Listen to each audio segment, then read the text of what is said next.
সবাইকে স্বাগত জানাচ্ছি গ্লোবাল ভিউজে। আপনাদের সঙ্গে আছি আমি সুস্মিতা দাস। আজ জানাবো আন্তর্জাতিক গণমাধ্যমে আলোচিত সংবাদ ও বিশ্লেষণ।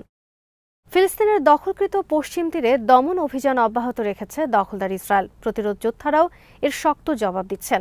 সোমবার সেখানে প্রতিরোধ হামলায় কয়েকজন ইসরায়েলি সেনা হতাহত হয়েছেন বলে খবরে বলা হয়েছে।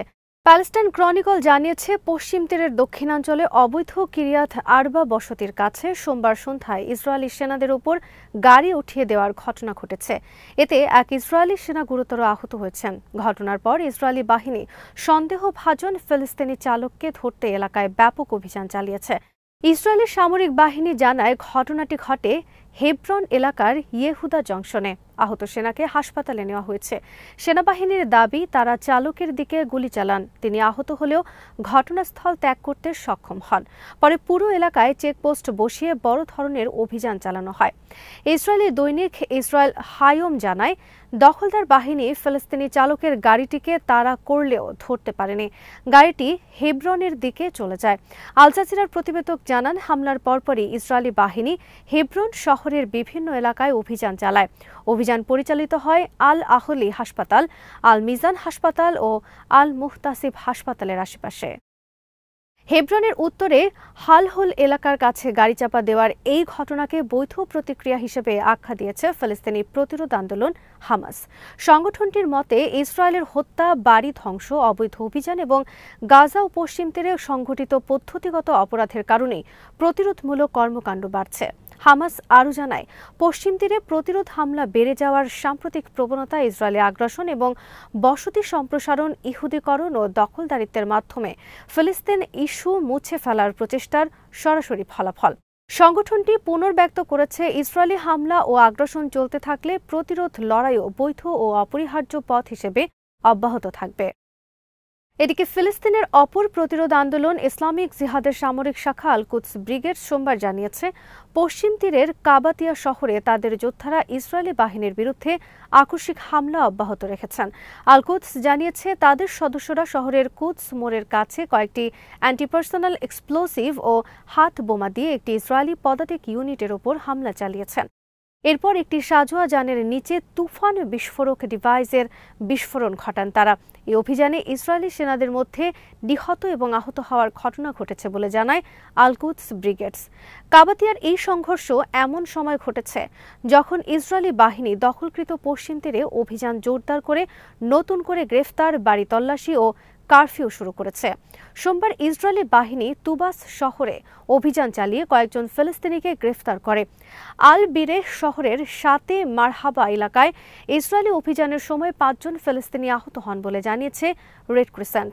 এদিকে সোমবার ভোরে ইসরায়েলি বাহিনী তুবাস গভর্নরেটের বড় অংশ, যার মধ্যে আকাবাও রয়েছে, সেখানে অভিযান চালানোর জন্য সর্বাত্মক কারফিউ জারি করে। আবাসিক এলাকায় ব্যাপকভাবে সেনা মোতায়েন করা হয়। তারা বেশ কিছু বাড়িকে সামরিক পোস্টে রূপান্তর করে এবং বুলডোজার দিয়ে সড়ক বন্ধ করে দেয়। ফলে সেখানে যাতায়াত, স্কুল ও সরকারি প্রতিষ্ঠান কার্যত বন্ধ হয়ে পড়ে। গাজায় মানবিক সহায়তা প্রবেশে ইসরায়েলের কঠোর বিধিনিষেধের তীব্র নিন্দা জানিয়েছে হামাস।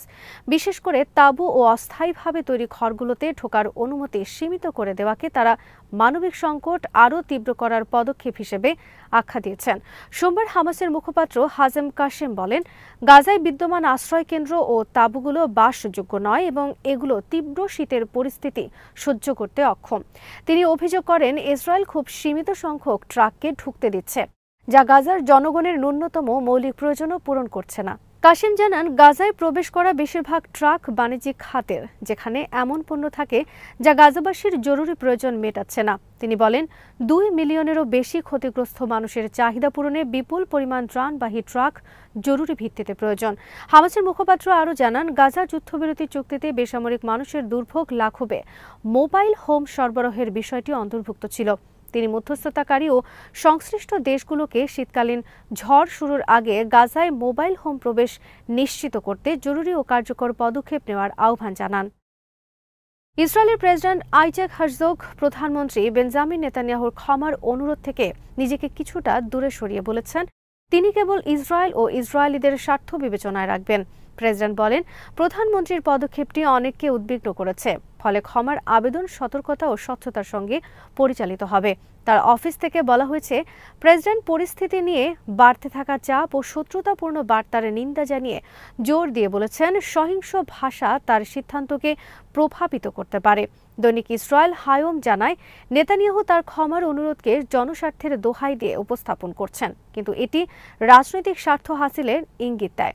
নেতানিয়াহু যুক্তি দিয়েছেন, ক্ষমা তাকে ইসরায়েলিদের একত্রিত করতে এবং বিচার ব্যবস্থা ও গণমাধ্যম সহ বিভিন্ন ইস্যু মোকাবেলার সুযোগ তৈরি করবে। বিশ্লেষকরা মনে করেন, এটি ক্ষমতা লিপ্সু নেতানিয়াহুর প্রধানমন্ত্রিত্ব টিকিয়ে রাখার সর্বশেষ কৌশল। নেতানিয়াহু এখনও 3টি দুর্নীতির মামলায় বিচারাধীন, যার মধ্যে বিলাসবহুল উপহার গ্রহণ, গণমাধ্যমকে প্রভাবিত করা এবং একটি টেলিকম গ্রুপকে বিশেষ সুবিধা দেওয়ার অভিযোগ রয়েছে। আইনজ্ঞরা সতর্ক করছেন, প্রধানমন্ত্রীকে ক্ষমা করা হলে বিচার ব্যবস্থার প্রতি জনসাধারণের আস্থা কমতে পারে।